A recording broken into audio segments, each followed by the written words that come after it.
Perth's number one, Australia's number one. This is 7 News. Tonight, wild weather hits the Pilbara as Cyclone Narelle tracks down the coast. A suspicious bushfire shuts 2 of Perth's busiest roads. And Leighton Hewitt turns back the clock. That's as good as it gets. From the studios of 7 Perth, Emmy Kubainski. Good evening. We begin tonight with the cyclone alert that's affecting communities in WA's Pilbara region. Cyclone Narelle today intensified to a Category 5 cyclone, the most serious. That's now been downgraded and the worst appears to be over as she moves down the coast, but there's still a very real threat. Rob Scott reports from Exmouth. Strong winds, heavy rain and high tides. Overnight, Narelle was upgraded to a Category 5, the most severe rating. But that didn't last long. Early this morning, the Weather Bureau downgraded it back to 4. Waking up to a 5 this morning was a bit alarming, but then all of a sudden it went back down to a 4. But there's still 300 km/h winds in the centre. Currently, the cyclone is around 400 kilometres northwest of Exmouth and is tracking in a southwesterly direction away from the coast. It's pretty scary to think that if it had stayed on course and hit Exmouth at Category 5, I think we'd all be very worried. We'd be evacuating the town, I would say. Narelle is not expected to make landfall, but for those who've lived through cyclones before, nothing is guaranteed. There is a whisper that another low is going to develop this time next week. The wild weather looks set to continue for at least the next 2 days as the cyclone moves further south. Exmouth remained on blue alert today as the rain kept coming. And 100 km/h winds battered the area.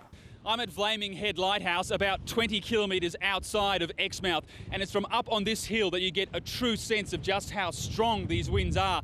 And if you look out across the coast here, you can see just how big the swell that's rolling in has become. Many tourists have already left town, but for those who've decided to stay, it's a holiday they won't forget. I was a bit worried. Batten down the hatches, we had to. Rob Scott has been following Cyclone Narelle's path from Exmouth. Rob, are weather conditions improving where you are? Well, Emmy, the winds continue to howl through Exmouth. They've been pretty consistent all day and really aren't showing much signs of slowing down either. And just before we went to air, quite a big storm rolled in from the ocean, pelting the coastline here. And that's something else that's happened quite a lot today, these short, sharp storms that come and then go pretty quickly. Now, currently, as you've just heard, Exmouth remains on blue alert as Cyclone Narelle tracks further south. Now, that's unlikely to change, at least in the short term.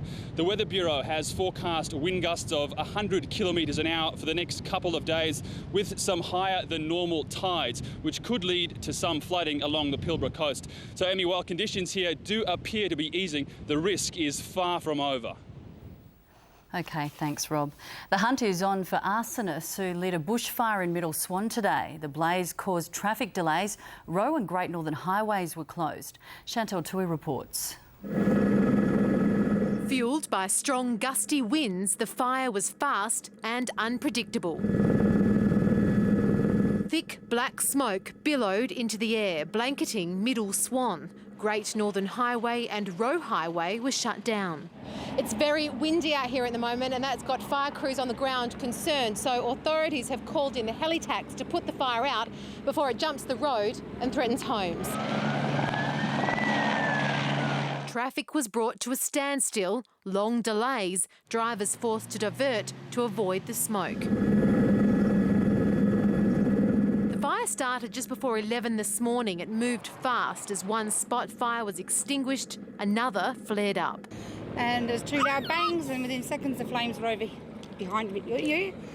And that was it. And then I said to my daughter, let's go, it's getting a bit close. Flames came close to high voltage power lines. Authorities won't reveal why the fire is suspicious, but police are now involved. If you can help catch those responsible, call Crime Stoppers. Late this afternoon, roads were reopened as the fire was brought under control. The blaze burned through 20 hectares of land. Chantal Tui, 7 News. Police investigating the discovery of a human head at Rottnest have spent their second consecutive day searching for clues at a city apartment. Several items were seized, but officers won't reveal if they've found a murder weapon. Alexis Donkin reports. Forensic officers at the East Perth apartment complex where police believe the victim lived.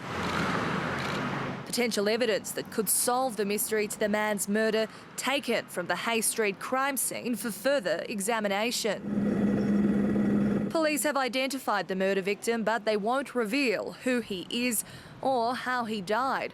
All they'll say is he was Caucasian, aged between 30 and 50, with a beard and missing his front teeth. It's been almost a week since an 11-year-old girl found the man's head stuffed inside a plastic bag at the beach at Porpoise Bay, Rottnest. And we're treating it as a homicide investigation. A large exclusion zone was set up at Rottnest on Monday, the only road in and out of Porpoise Bay blocked, as police and SES volunteers searched the bay for more human remains. The following day, police divers hit the water as forensic tests confirmed how the man was killed. Yesterday, 5 days after the victim's head was found, the search shifted to the mainland, where officers shut off the Hay Street apartment complex. Homicide detectives won't reveal if the man was murdered here at this Hay Street apartment or somewhere else. Police are still having problems contacting the victim's family, most of whom live in Victoria. Alexis Donkin, 7 News. Family and friends of a 13-year-old boy hit by a truck in Ellenbrook have left tributes on the busy road where he died. Police say Maxim Ward had been skateboarding with his sister yesterday and was crossing Nangara Road when he turned back to pick up one of his thongs. He was hit by a sand truck. Major crash investigators say the driver did everything he could to avoid hitting the boy. A shark scare closed 3 Perth beaches this morning. Swimmers were ordered out of the water at Trigg, Scarborough and Brighton beaches when the Westpac rescue helicopter spotted a 3-metre tiger shark. The sighting was about 200 metres off Brighton. It was reported at 8 o'clock this morning. A swim event was delayed for about an hour while rescue crews searched the water. A 62-year-old Perth man has allegedly robbed a bank, then tried to escape on a gopher. Alexis Donkin is outside the Bankwest office on Rockaby Road in Subiaco. Alexis, police say the man didn't get very far. Emmy, that's right. Police allege the man, who was missing a leg, entered the bank behind me and demanded a female teller hand over cash. Now, it happened shortly after 2:30 yesterday afternoon. The man didn't threaten the woman, but she handed over the money and he left. Now, it's understood he left on a motorised gopher. It didn't take long for police to catch up with the man. He was arrested a few minutes later, just around the corner from here at Hammersley Road and Robertson Street. Now, the 62-year-old has been charged with robbery. Emmy. OK, thanks for that, Alexis. Well, there's a push within the Federal Labor Party to increase the Newstart allowance. 7 News understands Cabinet is considering a number of new measures. Welfare groups would welcome any increase, saying it should be top of the government's priority list. $35 a day. Welfare groups say that's not enough to live on. They're ramping up their campaign for an increase to the Newstart allowance. Absolutely something that needs to be seen as a priority. Many Labor MPs agree, publicly and privately voicing their concerns. Even former Prime Minister Kevin Rudd has flagged his support for extra assistance. I think people need to show a bit more of a heart.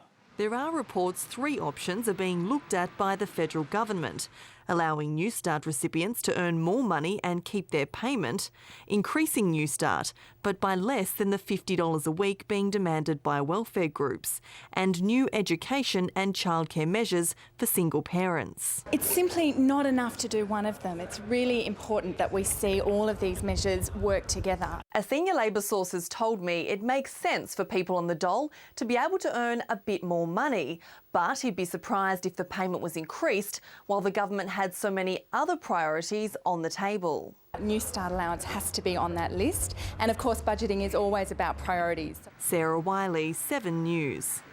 The Prime Minister has warned there are traumatic times ahead for the victims of child sexual abuse. Julie Gillard met victims and advocates at Kirribilli House today ahead of the Royal Commission into Child Sex Crimes.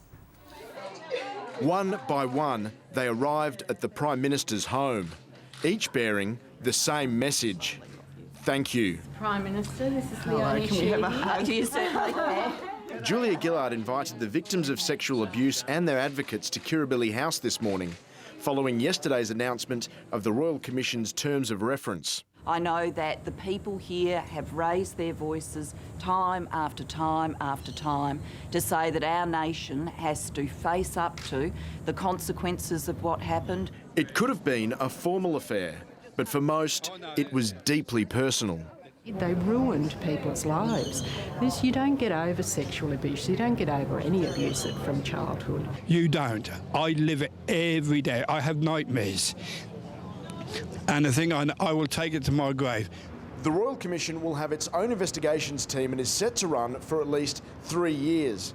But its primary tasks are to provide recommendations and advice on compensation rather than bring actual prosecutions. Establishing the Royal Commission is the start of something really big. Mike Duffy, 7 News.